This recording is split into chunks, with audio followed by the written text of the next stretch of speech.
All right, so moving on to graphing exponential and logs. So over on the side of the room are the different points we would use. And with exponential or logs, we'll use the points -2, -1, 0, 1, and 2. And those are the points we're going to use for the rest of the review when we graph. So when we talk about, the stretch, the compress, and all of that, we're still going to do that. I'm going to go ahead and make my table. Here are my x values. And so when I look at it, as far as the parent functions, since x is part of the exponent, the parent function is just the regular plain base with x. And anything additional to that is the transformations that will happen. So the negative sign that you guys see here, this will make it flip. The 3 will make it go right 3, and the 1 will make it go up 1. So when I make my t-chart, I'll still, again, I got my points set, but I'll be putting -2, 0, -1, 0, 1, and 2 in. So I always start with 2 to the 0. Anything to a 0 power is 1. And then 2 is telling you how it grows. So you could either just start multiplying by 2, and that would make this 2 and this 4, or you could do 2 to the first power, 2 to the second power, and get 2 and 4. Otherwise, when I go the other way, I'll be dividing by 2. And you probably don't want to graph those numbers just because they're decimals, but you can if you want. So those are my y's, and now I'm going to start my transformations. So just like before, I'm going to make a new y, and I'll apply any stretch, compress, or flip. I do have a flip, so I'll be taking the opposite or the negative of all the y's I have. This is not an easy point to graph, so I'm going to leave it out. This one's not a tough point to graph, but I'm going to leave it out. So I'll just make 1, -1, 2, -2, and 4, -4. All right, so I'm going to cross those out so I don't get confused with what to graph. So normally what happens before I graph these points, just a reminder, we have a wall. In exponential functions, our wall is right here on the x-axis. So this wall will be affected. This wall is going to be moving up 1. So it's actually going to be right here. So just a heads up on that. And I can go ahead and fill in my asymptote. This is the wall where y equals 1. And remember, on the wall, it's very flat against the wall. So think about that when we're looking at the exponential and log shapes. So it's going to be very flat horizontally. So before I graph this, I want to think about the shape. So this is growth. That's what 2 says. When this 2 right here is bigger than 1, that makes it growth. So growth looks like this, but this shape will be flipping. So when I'm ready to graph it, I should be looking for this shape, kind of this wavy one. So anyway, let me graph my point. 0, -1. Whoops, that's not right. There we go. So 0, -1, 1, -2, and 2, -4. And now I'm going to take those points and I'm just going to move them right 3 and up 1. So right 3 and up 1, we'll land here, right 3 and up 1, right 3 and up 1. So remember, it's very flat horizontally, so it's going to be going against the wall and then start to come down, and I get that shape that I initially drew. All right, filling in my arrows. On the left, it is getting smaller, nothing stopping it, but it's not going up. It's being stopped by my wall of 1. And going to the right, it is going to the right, nothing stopping it, and it's also going down and nothing stopping it, so I'll put -infinity. So for domain, I have -infinity to infinity.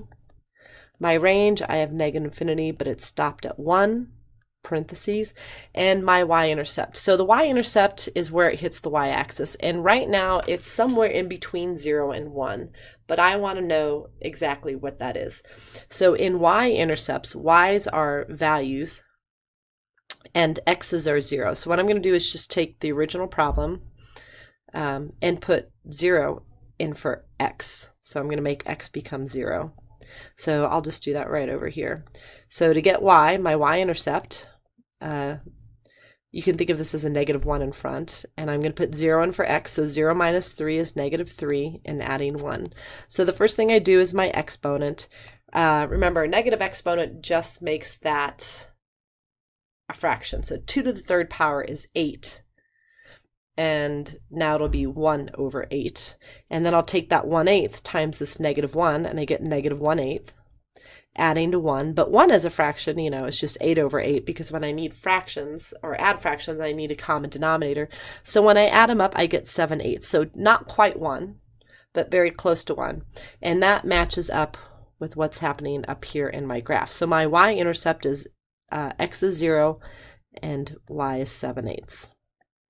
All right, moving to number 2. So on number 2, when I look at my numbers, this 2 is going to make it stretch. This 1 is going to make it go left 1. Remember, we do the opposite, and this will make it go down 3.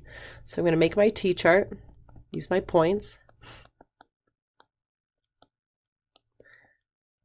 And this time, the parent function is 1/2 to the x power. So again, I always start with 0. Anything to a 0 power is 1. And then the 1/2 shows how it grows. So I'll just start multiplying by half. So 1 times a half is half. The next number is a fourth, which means the other way, I'm basically dividing by 2 when I go this way. So when I go this way, I'll just multiply by 2 and I get 2 and 4. All right? I'm going to erase this part right here. So now I'm going to start my transformations. I'm going to put my stretch in there. I'm going to double all my y, so I'm going to get 8. I'm going to double 2. I'm going to double 1. I can double half into 1, and then this one, I just won't graph it. Now this is decay, and decay it looks like this. And again, it's very flat along the horizontal part. So starting with the wall was normally right here, you know, on the x-axis, but that wall is going to move. It's going to move down 3 and be here.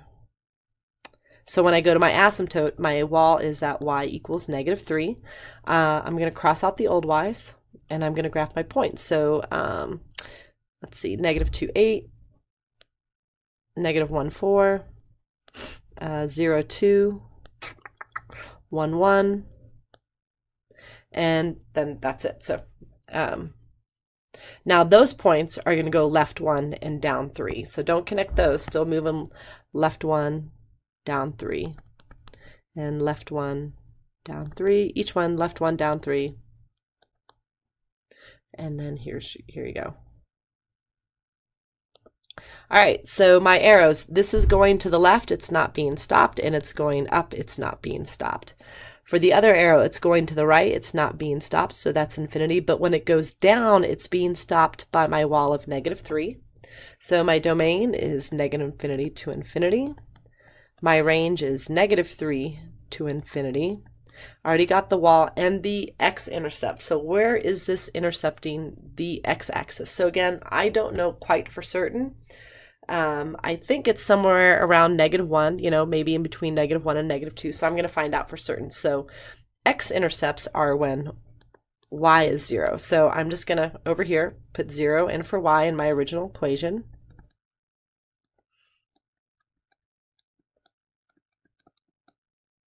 And I'm going to start to solve for x, and which this would have been on your mile marker, for instance. So I'm going to add 3.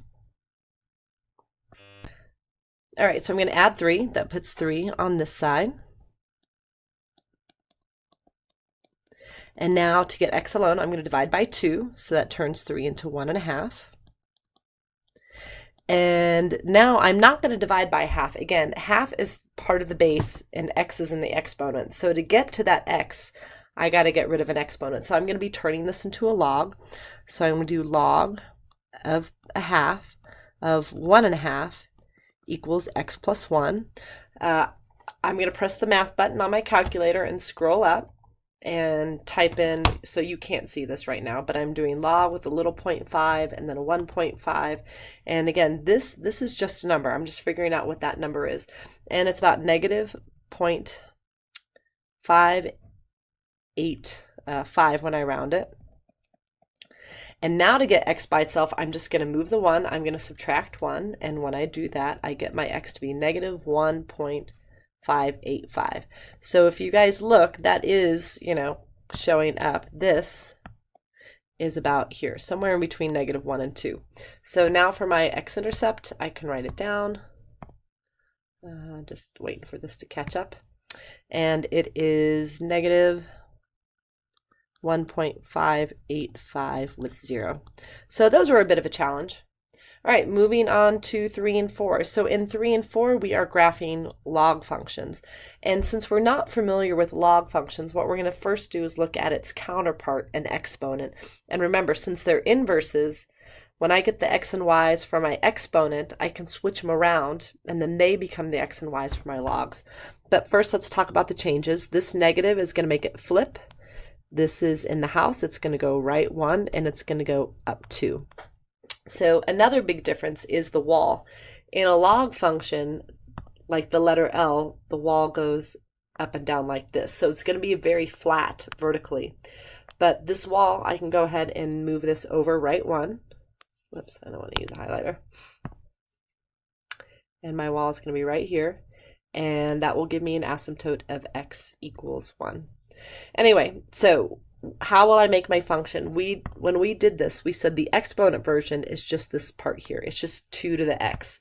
So that's what I'm going to use for my t-chart, which if you guys just look above, we already did this. So -2, -1, 0, 1, and 2. And then 2 to the 0 power is 1. Start multiplying by 2 or dividing by 2.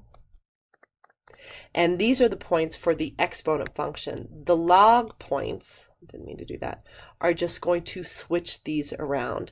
So some of you might kind of just start and do that initially, but I'm going to go ahead and make a whole new t-chart. I'm going to leave out the fractions, and I'm going to have 1, 0, 2, 1, and 4, 2. And now I'm going to start my transformation. So first I'm going to do the opposite, the flip of all the y's. So 0, -1, and -2. And what I need to think about is this shape. And growth in a log looks like a lowercase r. Again, it's very flat vertically and then curves. But this shape is going to flip. So when it flips over the x-axis, this is the shape it's going to be, like this one. So not that, that'll be our shape when we're done, okay? All right, so I'm gonna graph these and then I will transform them. I'll move them right 1 and up 2. So here is 1, 0, 2, -1, and 4, -2. And now I'm gonna take those points and move them right 1 and up 2. And again, it's flat against the wall. And then not flat, I guess. All right, so as far as x and y go, with the arrow up and left, it is going left, but it's being stopped at my wall of 1, and it's going up, and it's not being stopped. And on the right arrow, it's going to the right and not being stopped, and it's going down and not being stopped. So I'll put -infinity. So my domain this time is from 1 to infinity with parentheses. My range is now all infinities. I already did the wall and then the y-intercept. This graph is never going to hit the y-intercept because the wall is going to stop it. All right, moving on to number 4.